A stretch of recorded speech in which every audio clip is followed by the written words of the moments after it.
السلام علیکم ورحمۃ اللہ وبرکاتہ۔ بسم اللہ الرحمن الرحیم۔ شروع کرتا ہوں اللہ تعالیٰ کے نام سے جو بڑا مہربان اور نہایت رحم کرنے والا ہے۔ صرف 5 منٹ کا مدرسہ قرآن و حدیث کی روشنی میں اسلامی تاریخ 26 صفر نمبر 1 ملکہ سبا کو اسلام کی دعوت۔ حضرت سلیمان علیہ السلام کے زمانے میں قوم سبا پر بلقیس نامی عورت حکومت کرتی تھی۔ وہ اور اس کی قوم خود بھی کفر و شرک اور ستارہ پرستی میں مبتلا تھی۔ سورج کو اپنا سب سے بڑا دیوتا سمجھتی تھی۔ قرآن کریم میں ہے حضرت سلیمان علیہ السلام کو اس صورتحال کی اطلاع ہدہد پرندے نے دی۔ حضرت سلیمان علیہ السلام نے ہدہد کے ذریعے ایک خط ملکہ کے پاس بھیجا جس میں اس کو اور اس کی قوم کو اسلام قبول کرنے کی دعوت دی گئی تھی۔ جب یہ خط ملکہ سبا کو ملا تو اس نے اپنے درباریوں سے مشورہ کیا، پھر چند لوگوں کو بہت سارے ہدیے اور تحفے دے کر حضرت سلیمان علیہ السلام کے برحق ہونے کی آزمائش کے لیے ان کی خدمت میں بھیجا۔ جب بلقیس کے لوگ تحفے اور ہدیے لے کر پہنچے اور حضرت سلیمان علیہ السلام کی خدمت میں پیش کیا تو آپ علیہ السلام نے واپس کر دیا۔ جب یہ لوگ واپس ہو گئے تو ملکہ کو اس کی اطلاع دیتے ہوئے کہا، حضرت سلیمان علیہ السلام کی حکومت صرف انسانوں پر ہی نہیں بلکہ جنات اور پرندوں پر بھی ہے۔ نمبر 2 حضرت محمد صلی اللہ علیہ وسلم کا معجزہ، ٹہنی کا تلوار بن جانا۔ جنگ بدر کے دن حضرت سلمہ بن اسلم رضی اللہ عنہ کی تلوار ٹوٹ گئی اور ان کے پاس اب کوئی ہتھیار نہیں بچا تو رسول اللہ صلی اللہ علیہ وسلم نے ان کو ایک ٹہنی دی اور فرمایا، جاؤ اس سے قتل کرتے رہو۔ چنانچہ وہ حضرت سلمہ رضی اللہ عنہ کے ہاتھ میں تلوار بن گئی۔ جب آپ کی شہادت ہوئی تو اس وقت بھی وہ آپ کے پاس تھی۔ نمبر 3 ایک فرض کے بارے میں، اولاد کو نماز کا حکم دینا۔ رسول اللہ صلی اللہ علیہ وسلم نے فرمایا، تمہاری اولاد جب 7 برس کی ہو جائے تو نماز کی تاکید کرو اور جب وہ 10 برس کی ہو جائے تو نماز چھوڑنے پر ان کو مارو۔ نمبر 4 ایک سنت کے بارے میں، ہجرت کے وقت کی دعا۔ جب مجبوری کی وجہ سے کسی جگہ منتقل ہونا پڑے تو یہ دعا پڑھیں، کیونکہ رسول اللہ صلی اللہ علیہ وسلم نے ہجرت کے وقت یہی دعا پڑھی تھی۔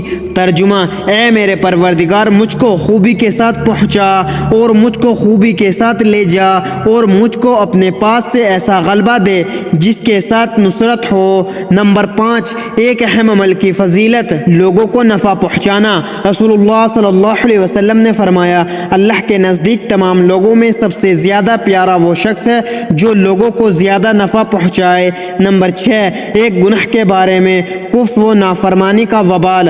قرآن میں اللہ تعالیٰ فرماتا ہے، اللہ ہی تو ایسا ہے جس نے تم کو زمین میں آباد کیا، لہذا جو شخص کفر کرے گا اس کے کفر کا وبال اسی پر ہوگا، اور کافروں کا کفر ان کے رب کے نزدیک ناراضگی ہی کو بڑھاتا ہے اور کافروں کے لیے ان کا کفر صرف نقصان بڑھانے ہی کا سبب ہوتا ہے۔ نمبر 7 دنیا کے بارے میں، دنیا چاہنے والوں کے لیے نقصان۔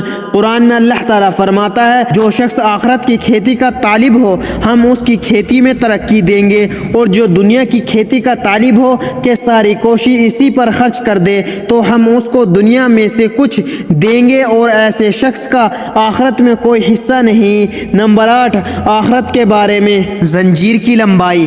رسول اللہ صلی اللہ علیہ وسلم نے فرمایا، اس جمجوہم کنویں کے ارد گرد کسی پتھر کو آسمان سے زمین کی طرف چھوڑا جائے جس کی مسافت 500 سال ہے تو وہ رات ہونے سے پہلے زمین پر پہنچ جائے گا، اور اگر اسے جہنم کی زنجیر کے ایک سرے سے چھوڑا جائے تو اس کی انتہا تک پہنچنے کے لیے 40 سال تک لڑکتا رہے گا۔ نمبر 9 طب نبوی سے علاج، گوشت کے فائدے۔ رسول اللہ صلی اللہ علیہ وسلم نے فرمایا، دنیا والوں اور جنتیوں کا سب سے عمدہ اور لذیذ کھانا گوشت ہے۔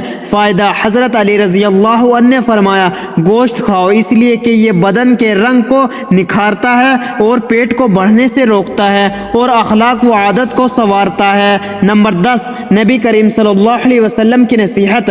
رسول اللہ صلی اللہ علیہ وسلم نے فرمایا، نماز کے لیے جب آؤ تو دوڑ دوڑ بھاگ کر نہ آؤ، سکون اور اطمینان کے ساتھ آؤ۔ اللہ تعالی ہم سب کو ان پیاری حدیث مبارکہ پر عمل کرنے اور اپنی زندگیوں کو سنوارنے کی توفیق عطا فرمائے، آمین۔